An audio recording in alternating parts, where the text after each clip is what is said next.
Au nom du Père, du Fils et du Saint-Esprit, un seul Dieu, Amen. Chers fidèles, aujourd'hui c'est le 5e dimanche du Grand Carême, dimanche du paralytique. Les 4 derniers dimanches, nous avons parlé des 4 premières étapes du Grand Carême qui sont l'attachement, l'acceptation, la décision et le dialogue. Aujourd'hui, le dimanche du paralytique, nous allons parler de la 5e étape du Grand Carême qui est la déception. La situation du paralytique est beaucoup plus difficile que celle de la Samaritaine. La maladie de ce dernier a duré 38 ans, symbole d'une longue chute dans le péché. Et malgré tout cela, il n'a pas réfléchi, ni ne s'est repenti, ni n'a rencontré le Christ au puits pour dialoguer avec lui. Par conséquent, sa vie n'a pas changé et il n'a pas pu se débarrasser de sa maladie. C'est pour cela qu'il a fallu que Jésus lui-même vienne vers lui pour le guérir. L'évangile de l'office de la Sainte Liturgie, Jean 5, nous parle du paralytique. Le sujet d'aujourd'hui, chers fidèles, est le médecin céleste qui respecte notre choix. Après cela, et à l'occasion d'une fête juive, Jésus monta à Jérusalem. Comme il est agréable le jour des fêtes de visiter des lieux saints et de penser à faire un acte de charité, comme par exemple rendre visite à un malade, redonner le sourire à un handicapé, etc. Or, il existe à Jérusalem, près de la porte des brebis, une piscine qui s'appelle en hébreu Bethesda. Elle possède 5 portiques sous lesquels gisait une foule de malades, aveugles, boiteux, impotents. En hébreu, Bethesda signifie la maison de la miséricorde. Il est possible que la piscine ait été nommée ainsi du fait des guérisons miraculeuses qui ont eu lieu à cet endroit. La piscine représente le baptistère dans lequel les nouveaux baptisés reçoivent la nouvelle naissance et le pardon de leurs péchés. Les 5 portiques représentent la loi que le Seigneur a donnée à Moïse.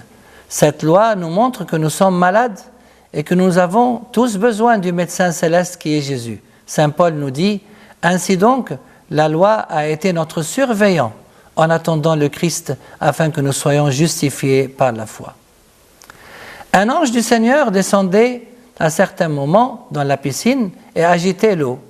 Le premier malade qui descendait dans l'eau ainsi agitée était guéri de sa maladie, quelle qu'elle fût. L'ange qui agite l'eau de la piscine représente l'évêque ou son représentant, le prêtre, qui agite l'eau du baptistère avec la croix. Par la prière et en ajoutant des huiles saintes et sacrées, ils invoquent le Saint-Esprit qui transforme la nature de l'eau du baptistère en eau par laquelle les nouveaux baptisés deviennent enfants de Dieu. Jésus a dit à Nicodème à ce sujet, « En vérité, je te le dis, nul, s'il ne naît d'eau et d'esprit, ne peut entrer dans le royaume de Dieu. » Il y avait là un homme infirme depuis 38 ans. Que représente le chiffre 38 ? Certains interprètes estiment que le chiffre 38 est le résultat de 40 moins 2. Le chiffre 40 représente la perfection des vertus, qui est le résultat de la multiplication des 10 commandements par les 4 évangiles. Et les 2 qui restent représentent les 2 commandements auxquels nous devons tous obéir, l'amour de Dieu et l'amour du prochain. En parlant de ces 2 commandements, Jésus a dit à un des scribes, « Tu aimeras le Seigneur ton Dieu de tout ton cœur, de toute ton âme, de toute ta pensée et de toute ta force. Tu aimeras ton prochain comme toi-même. Il n'y a pas d'autre commandement plus grand que cela. » Donc, les 38 ans représentent ceux qui connaissent bien les commandements de Dieu, ainsi que les 4 évangiles, mais qui ne possèdent pas dans leur cœur l'amour de Dieu et l'amour du prochain. Ces personnes restent incompétentes spirituellement. Jésus le vit couché et apprenant qu'il était dans cet état depuis longtemps, déjà lui dit « Veux-tu guérir ?» Jésus ne nous impose pas son salut. Il nous a créés libres et il respecte notre libre arbitre qui nous permet de l'accepter ou de le rejeter. C'est la raison pour laquelle le Christ a dit dans le livre de l'Apocalypse « Voici, je me tiens à la porte et je frappe. Si quelqu'un entend ma voix et ouvre la porte, j'entrerai chez lui et je prendrai un repas avec lui et lui avec moi. Il a également dit, que de fois j'ai voulu et vous n'avez pas voulu. Saint Jean Chrysostome nous dit que Jésus a posé cette question au paralytique pour nous montrer que ce dernier était volontaire et qu'il n'avait pas perdu l'espoir de guérir dans cette piscine malgré les nombreuses années de sa maladie. Dans la Sainte Bible, vous trouverez beaucoup de questions que Dieu a posées à plusieurs personnes dans des circonstances très différentes. Et derrière chaque question se cachait un but précis, bien que Dieu, par définition, soit omniscient et sache tout. C'est pourquoi je vous invite, chers fidèles, à effectuer une recherche biblique pour trouver ces questions et comprendre pourquoi Dieu les a posées.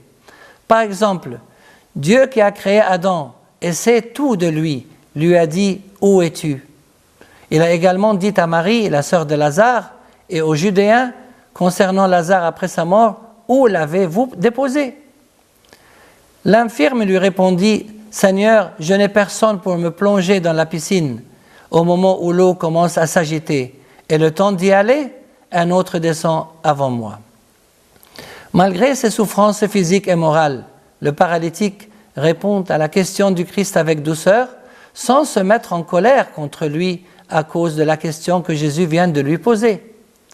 Il ne savait pas encore qui était cette personne à qui il parlait et pourquoi Jésus était venu vers lui et lui avait posé cette étrange question. C'est pour cela qu'il a mérité que Jésus vienne lui-même à son aide parce qu'il n'avait personne pour le plonger dans la piscine. Par opposition, le paralytique de Capharnaüm était porté par 4 hommes. Jésus lui dit « Lève-toi, prends ton grabat et marche. » Et aussitôt l'homme fut guéri, il prit son grabat, il marchait. Le paralytique a été déconcerté de la manière dont Jésus l'a guéri. Jésus s'est servi de sa parole divine, car il est Dieu. Il lui a demandé de se lever, de prendre son grabat et de marcher, afin que le paralytique sache que sa guérison était complète et non pas progressive. Quel miracle! Ses muscles n'étaient plus atrophiés. Il n'avait pas besoin de rééducation. Sa guérison était totale. La manière dont ce paralytique a été guéri symbolise ce que le Christ a fait pour nous sur la croix. Il nous a sauvés du péché qui régnait sur nous et sur toute l'humanité pendant des siècles. Il nous a ressuscités avec lui et nous a accordé la force et le pouvoir de marcher et d'avancer sur le chemin de la sainteté. Or, ce jour-là était un jour de sabbat. Concernant le jour du sabbat, Dieu a dit à Moïse, « Tu travailleras 6 jours, faisant tout ton ouvrage, mais le 7e jour, c'est le sabbat du Seigneur ton Dieu. Tu ne feras aucun ouvrage, ni toi, ni ton fils, ni ta fille, pas plus que ton serviteur, ta servante, tes bêtes ou les migrés que tu as dans tes villes. » Pourquoi donc le Christ lui a-t-il ordonné de prendre son grabat et l'a-t-il guéri le jour du sabbat alors que c'était interdit par la loi de Moïse? Pour 2 raisons, et peut-être plutôt pour 3 raisons. La première, c'est pour montrer qu'il est le maître du sabbat. La deuxième, c'est pour savoir que le sabbat a été fait pour l'homme et non l'homme pour le sabbat. Et la troisième, parce que le mot sabbat signifie repos et que Jésus, en guérissant le paralytique, l'a délivré définitivement de ses souffrances. Les autorités juives dirent à celui qui venait d'être guéri, « C'est le sabbat, il n'était pas permis de porter ton grabat. » Malheureusement, au lieu de se réjouir de sa guérison, ils ont tenu ces propos car ils étaient jaloux du Christ qui l'avait guéri. Tout ce qui les intéressait était de suivre la loi divine au pied de la lettre. Et saint Paul de nous dire, la lettre tue, mais l'esprit donne la vie. David le psalmiste a dit que les méchants souhaitent le malheur des bons. Les impies guettent le juste et cherchent à le faire mourir. Mais il leur répliqua, celui qui m'a rendu la santé, c'est lui qui m'a dit, prends ton grabat et marche. Le paralytique rend hommage au Christ en disant, celui qui m'a rendu la santé. Pour lui, Jésus, qui l'a guéri par sa puissance divine, ne peut pas être quelqu'un qui désobéit à la loi et qui viole le sabbat. Le paralytique a cru à la sainteté et à la justice du Christ qui lui a rendu la santé. Ils l'interrogèrent, « Qui est cet homme qui t'a dit « Prends ton grabat et marche » ?» Remarquez, chers frères et chères sœurs, que les autorités ont posé la question au paralytique d'une manière fort sournoise. Ils ne lui ont pas dit « Qui est cet homme qui t'a guéri ?» Ils se sont concentrés sur le fait que cet homme, qui est le Christ, n'a pas respecté la loi de Moïse en disant au paralytique « Prends ton grabat et marche ». Mais celui qui avait été guéri ne savait pas qui c'était, car Jésus s'était éloigné de la foule qui se trouvait en ce lieu. Pourquoi Jésus s'était-il éloigné de la foule? Saint Jean Chrysostome nous répond, car le but de Jésus n'était pas de provoquer les Juifs par ce miracle, ni de se justifier devant eux, mais de laisser la guérison parler d'elle-même en tant que preuve de son amour et de sa pitié immense envers ce paralytique.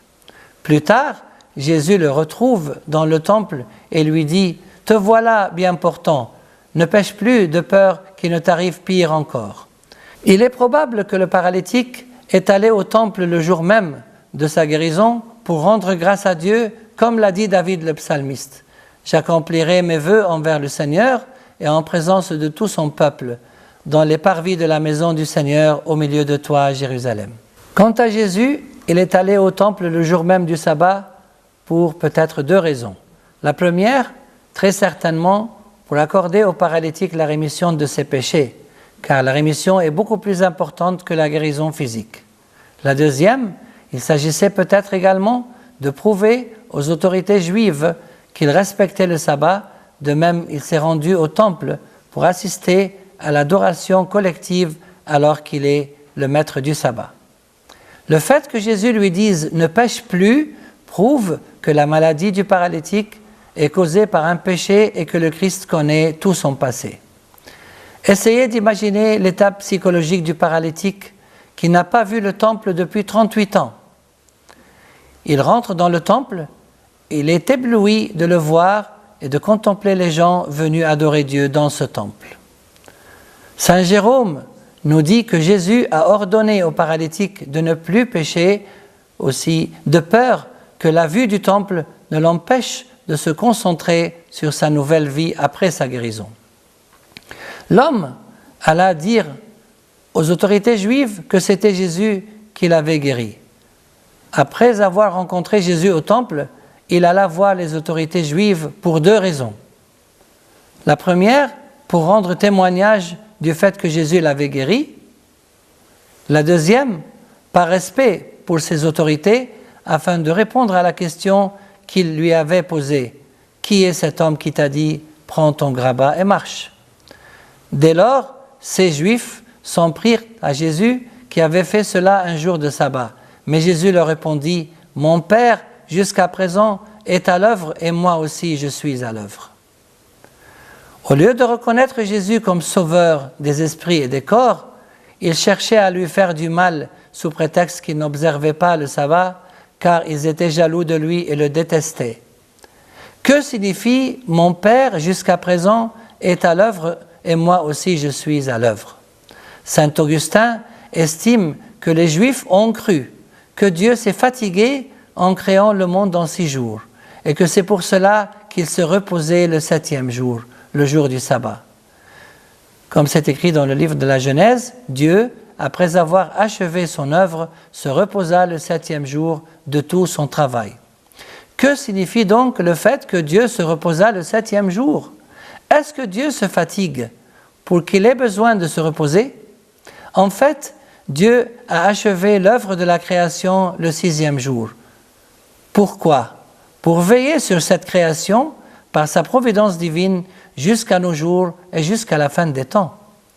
En parlant de son Père, Jésus lui-même nous dit « Il fait lever son soleil sur les méchants et sur les bons, et tomber la pluie sur les justes et les injustes. » Et il nous dit encore « Regardez les oiseaux du ciel, ils ne sèment ni ne moissonnent, et votre Père céleste les nourrit. » En fait, Dieu le Père n'arrête pas de travailler. Car s'il arrêtait de surveiller l'univers, même pendant une fraction de seconde, toute sa création serait détruite. Saint Jérôme nous dit que le Père, jusqu'à présent, est à l'œuvre, car il continue de créer tous les jours sans arrêt. Jésus dit que lui aussi est à l'œuvre, car il est uni avec son Père. Il a dit à Philippe, « Ne crois-tu pas que je suis dans le Père et que le Père est en moi ?» Jésus continue à œuvrer comme son Père. Et quelles sont ses œuvres? Ses œuvres, c'est d'aimer l'œuvre de ses mains, d'avoir pitié des pécheurs et en général de faire le bien. Donc, la véritable violation du sabbat serait que Jésus arrête de faire ses bonnes œuvres. Dans Matthieu 12, vous trouverez un long dialogue entre Jésus et les pharisiens à propos du sabbat. Durant ce dialogue, il leur montre que le vrai problème se trouve en eux et qu'ils ne font preuve d'aucune miséricorde envers les autres. Il a dit, « Si vous aviez compris ce que signifie « c'est la miséricorde que je veux, non le sacrifice », vous n'auriez pas condamné ces hommes qui ne sont pas en faute. » Dès lors, les autorités juives n'ont cherché que davantage à le faire périr, car non seulement il violait le sabbat, mais encore il appelait Dieu son propre Père, se faisant ainsi l'égal de Dieu. Les autorités juives considèrent que Jésus blasphème car il s'est fait l'égal de Dieu. Selon la loi, le châtiment de celui qui blasphème est la mort. Celui qui blasphème le nom du Seigneur sera mis à mort, toute la communauté le lapidera. Il a déclaré dans la Sainte Bible qu'il est égal au Père, en disant « Moi et le Père, nous sommes un ». Au lieu de partager la joie de sa guérison avec le paralytique, ces autorités se sont laissées complètement aveugler par la loi qu'elles prenaient au pied de la lettre sans esprit. Je répète, encore une fois, ce que saint Paul nous a dit, la lettre tue, mais l'esprit donne la vie. Comme conclusion, chers fidèles, suivons l'exemple de notre Seigneur, Jésus, et faisons de bonnes œuvres tant que nous sommes encore vivants sur cette terre. Saint Paul nous exhorte, donnez du courage à ceux qui en ont peu, soutenez les faibles, soyez patients envers tous. Et il nous dit aussi, redressez donc les mains défaillantes et les genoux chancelants. Que notre Seigneur Jésus nous aide à répandre le bien sur la terre et qu'il bénisse l'œuvre de chacun d'entre nous et gloire à lui éternellement. Amen.